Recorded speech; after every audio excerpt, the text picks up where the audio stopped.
Hello and welcome to the Brandon Smith Rugby channel here on YouTube. And Wales have run out winners against Ireland at the Principality Stadium, 21 points to 16. A very, very close game and lots of talking points. But here are 5 big talking points from the game that we have to take into consideration as we look back at the game and look on to the next set of fixtures for both teams. If you're new here, be sure to hit the subscribe button. It's free to do down below, and it helps us as we push towards 1,000 subscribers.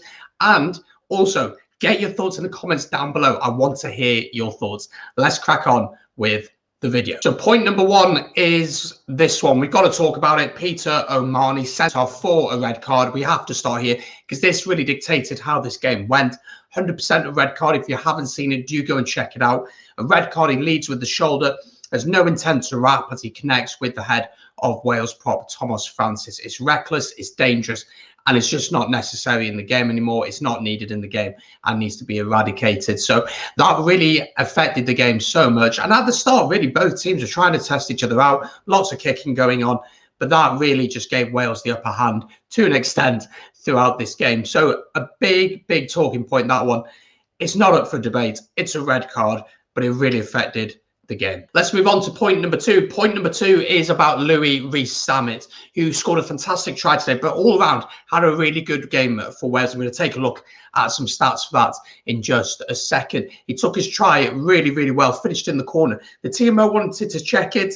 I didn't understand that one because it was clearly a great grounding. And for me, the touch judge can clearly see that he's grounded it very well, but I guess they just want to check it to make sure. And that really gave Wales that little bit of breathing space that they needed after George North's early try. Let's take a look at Rhys Patchell's stats then for this game, because they were certainly very, very impressive.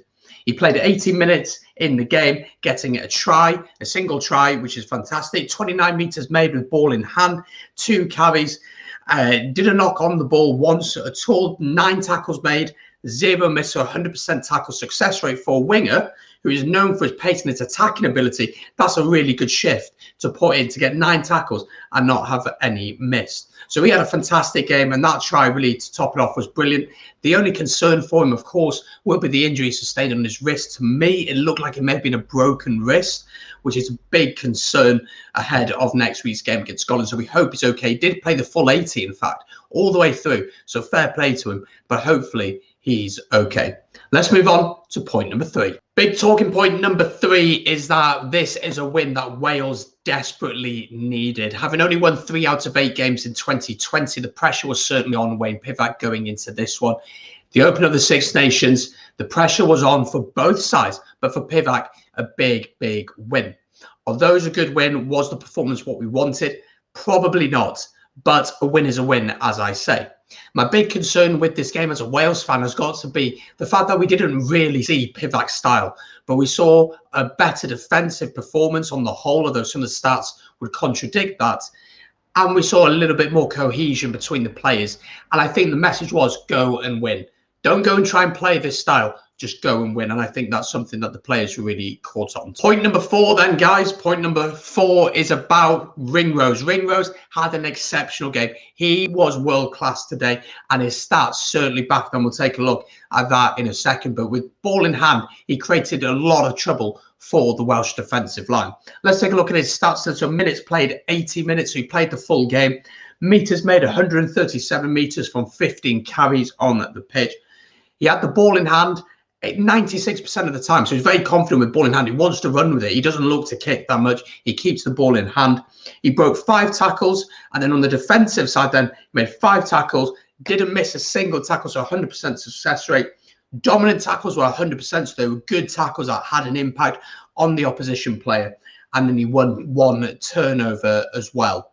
Unfortunately for Ireland, although they dominated the possession and tried to go through the gears and tried to go through the phases, they just couldn't really penetrate the Wales defence all that much. And Wales's defence actually did do very well. There was always last gasp defending for Wales, which worked in the end. So point number 5 then, looking forward to the next set of games for Wales. Let's start with the home team first of all. It'll give them confidence that they've won. That's the big thing, that they've got the win. They beat Ireland at home, and there'll be a little bit less pressure off Pivac.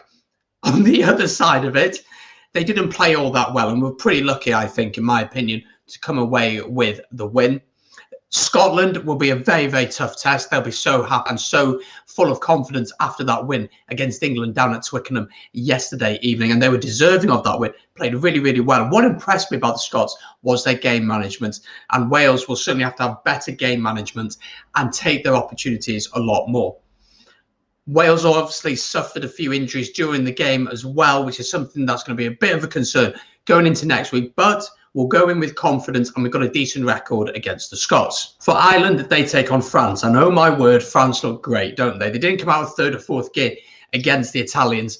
But for Ireland, you'd be quite confident, I think, going into that game for a few reasons. You stuck in the game today after a red card in the 15th minute. You stuck in there. You kept going. You kept pushing. And unfortunately, Billy Burns makes a mistake at the end. It happens. We make mistakes. But who knows what would have happened? We don't know. Who knows if Sexton would have stayed on the pitch? We don't know. But you were very much in the game and really probably should have won the game. The stats certainly back that. If you look at the overall stats, they back that. Ireland should have won this game. And that's just how it is. But you stuck in the game. Your players were having impacts while playing. Ringrose is back to his best.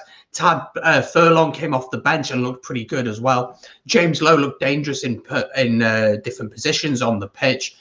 So on the whole, you'd be pretty happy that you were that close in the game for Ireland, and a brilliant try as well for Josh van der Fleer at the beginning. There we go. Those are my 5 points, big talking points to take away from this game. If you have enjoyed this video, be sure to subscribe down below. It's free to do as we push towards 1,000 subscribers. I will be making match watch-alongs for the games on the weekend. So the first one will be England against Italy. That'll be live here on Saturday. Previews dropping throughout the week. My dream team will be out tomorrow on the channel. So the players who perform the best, in my opinion, on the weekend, who will be my dream team. Check it out tomorrow evening.